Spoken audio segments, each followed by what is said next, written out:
The irritation simmered beneath the surface, not just because of the words but the sheer arrogance behind them. The assumption that he was less, simply because of his job. As Marcus moved to stack the empty crates, a voice cut through the kitchen noise.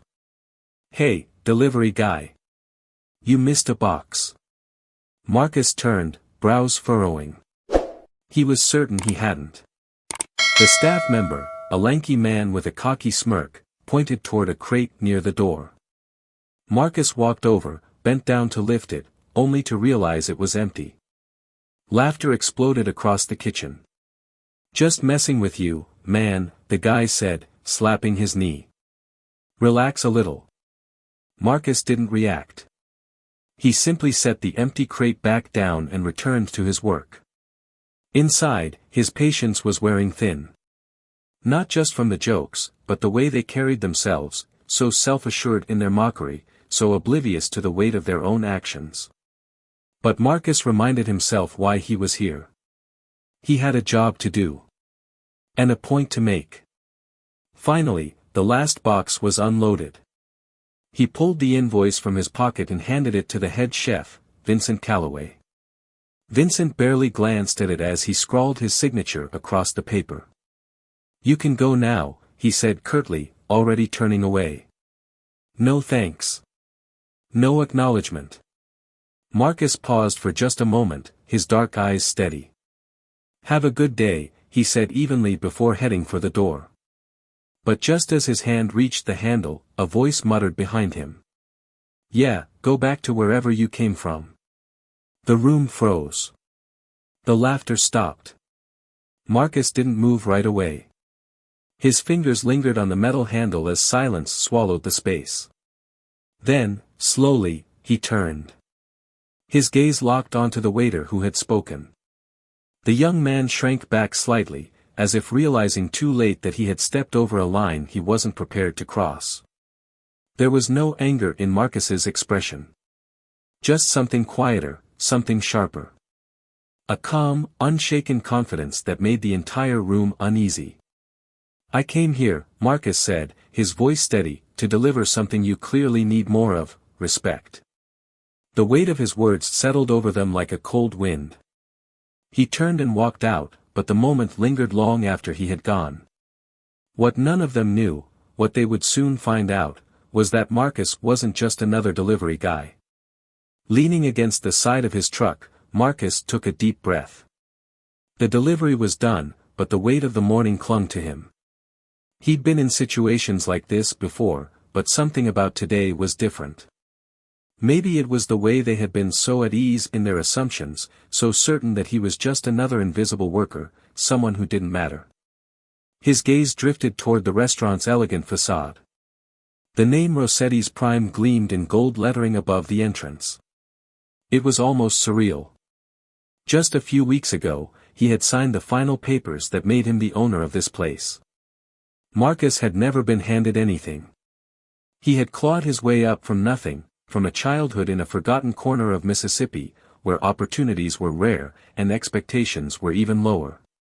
His parents had worked themselves to the bone to give him a future, teaching him the value of discipline, integrity, and persistence. At 16, he had started as a dishwasher in a rundown diner. He had scrubbed plates, cleaned grease traps, and watched the chefs with quiet fascination. While others dismissed him, he studied. He learned. He dreamed. And step by step, he climbed. From line cook to sous chef, from manager to owner of his first restaurant. It wasn't a palace, but it was his. And from there, he built something bigger. When the chance to buy Rossetti's Prime arose, Marcus didn't hesitate. He knew it was a risk, but he also knew what this place could become. It had a reputation for exclusivity, for catering to the elite. But under his leadership, it would be something more. A place where respect mattered, no matter the title on your name tag. But before he could make those changes, he needed to see the place for what it truly was. That's why he hadn't revealed himself yet. He wanted to know how the staff operated when they thought no one was watching. And today had confirmed everything he suspected. Marcus climbed into his truck, grabbed his tablet, and typed out a brief message. A reminder for the meeting at 3 p.m.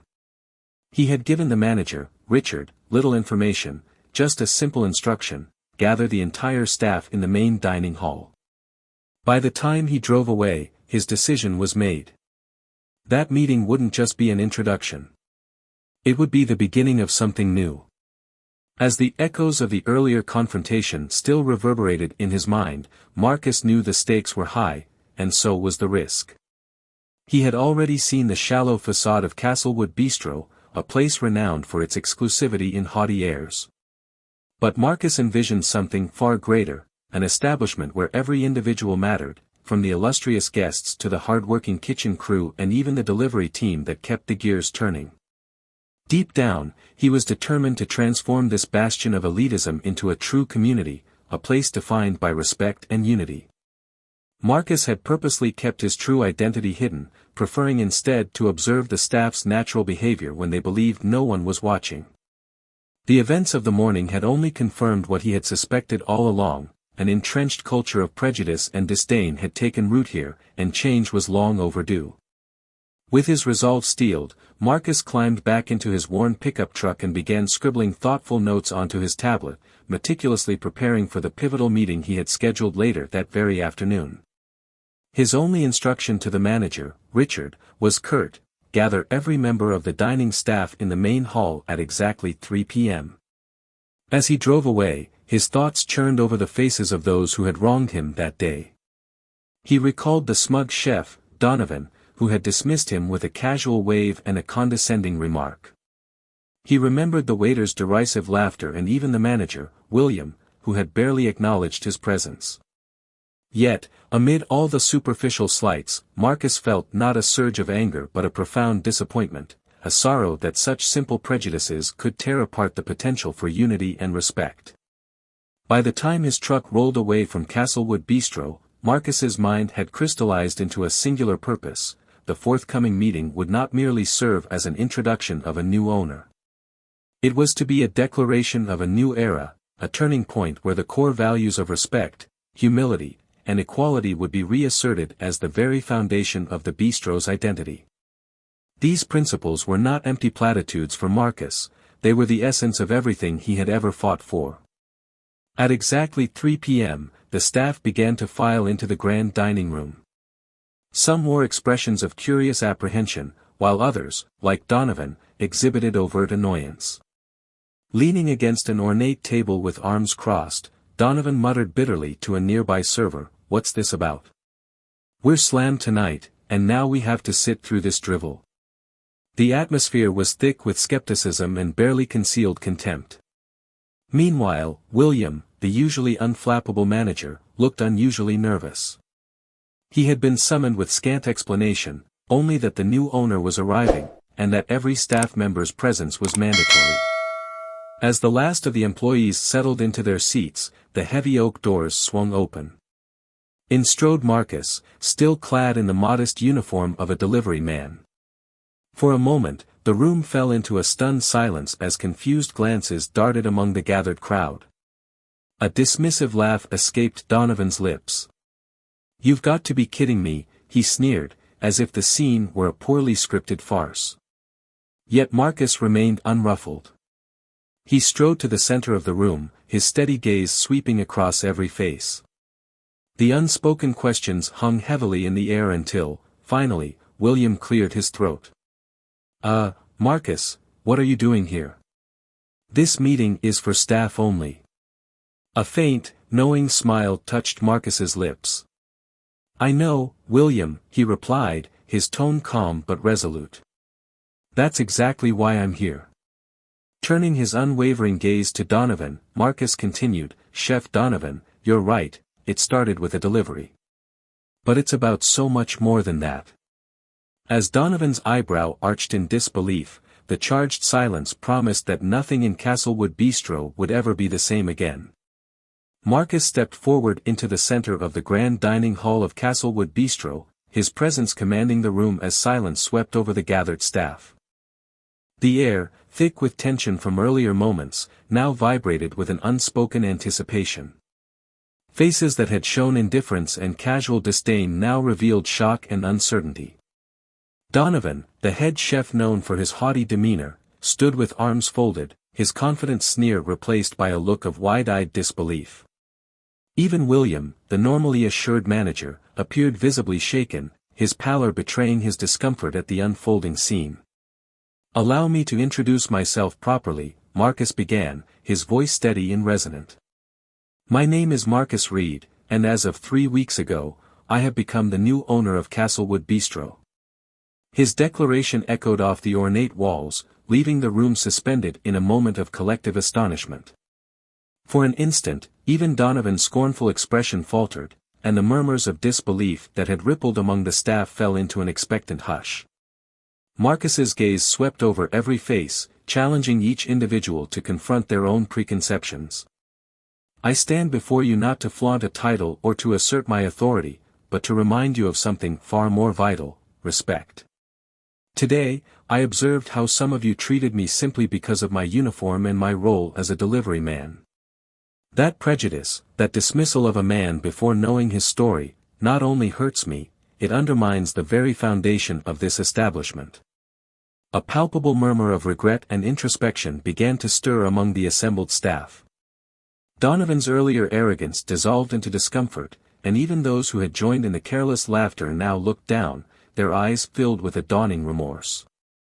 "You judged me on appearances," Marcus continued, his tone both firm and compassionate, "and in doing so, you have compromised the culture of Castlewood Bistro. Each one of you, from the chefs to the waitstaff, and every individual who contributes to our daily operations, is indispensable. Without respect for every role, our efforts are hollow, and our success is unattainable." He paused, allowing his words to settle deep within the hearts of his listeners. "I have experienced the hardships of starting at the bottom. I scrubbed floors, washed dishes, and carried boxes, just as I did this morning. I know the value of every task, no matter how menial it may seem. It is these acts of diligence and humility that build a community that thrives on mutual respect and shared purpose." The silence that followed was heavy, laden with both introspection and the stirrings of resolve. "Let this moment serve as a turning point," Marcus declared. "Not only for Castlewood Bistro but for all of us. In our daily lives, we often rush to judge others based on appearances or preconceived notions. I urge you to look beyond the superficial and to recognize the inherent worth of every individual you encounter. When we choose respect over judgment, kindness over cruelty, we build bridges that can transform our communities and our lives." As he spoke, Marcus's eyes shone with a blend of passion and sorrow, a reminder that change, though necessary, is seldom easy. The culture we nurture here must begin with accountability.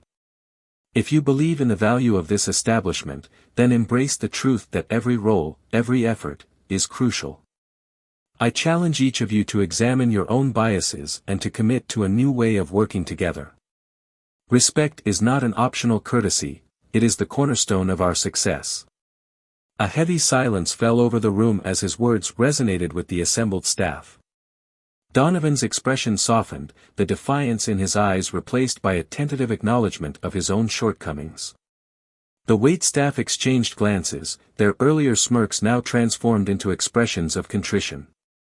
Even William, the manager, seemed to bear the weight of the responsibility that Marcus had so clearly laid out.